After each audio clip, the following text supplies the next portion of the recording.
PTI chairman सुभाणे हर सूरत में इस्लामाबाद ॾांहुं लॉन्ग मार्च करण जो ऐलान करे छडि॒यो। इमरान ख़ान चयो आहे त न्यूट्रल्स अदलिया ऐं जजनि खे चवां थो त हाणे फ़ैसिले जो वक़्तु अची वियो आहे। हाणे कंहिं खे बि न्यूट्रल रहण जी गुंजाइश नाहे। सॼे मुल्क अंदरि पीटीआई कारकुननि जी गिरफ़्तारी खां पोइ पेशावर में प्रेस कॉन्फ्रेंस कंदे पीटीआई चेयरमैन इमरान ख़ान चयो त डिक्टेटर ऐं नवाज़ लीग हुकूमत में को बि फ़र्क़ु नाहे। कूड़ी हुकूमत जी कार्रवायूं शुरू थी वयूं आहिनि। इमरान ख़ान चयो त हाणे कंहिं खे बि न्यूट्रल रहण जी गुंजाइश नाहे ऐं सॼी क़ौम अव्हां जी तरफ़ ॾिसी रही आहे। जेके पाण न्यूट्रल आहिनि उन्हनि जे हलफ़ में आहे त उहे मुल्क जी ख़ुददारी जो तहफ़्फ़ुज़ कनि।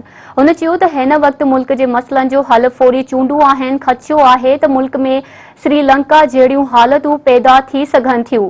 न्यूट्रल्स अदलिया ऐं जजिस खे चवां थो त ही फ़ैसिले जो वक़्तु आहे। मुल्क तबाही जी तरफ़ वियो त उन जा तव्हां बि ज़िम्मेवार हूंदा। पीटीआई चेयरमैन चयो त लॉन्ग मार्च खे का बि रुकावट नथी रोके सघे। सुभाणे पेशावर मां सभ खां वॾो काफ़िलो वठी इस्लामाबाद लाइ निकिरंदुसि। ही केतिरनि माण्हुनि खे जेलनि में विझंदा। ही सियासत न पर जहाद आहे।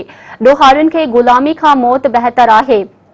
इमरान ख़ान जो चवणु हो त पंजाब जी ब्यूरोक्रेसी खे हमज़ा शहबाज़ जी ॻाल्हि न मञणु घुरिजे।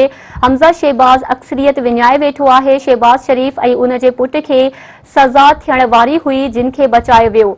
हुननि जी सॼी काबीना ते केसिस ऐं ही सभु ज़मानतुनि ते आज़ाद आहिनि।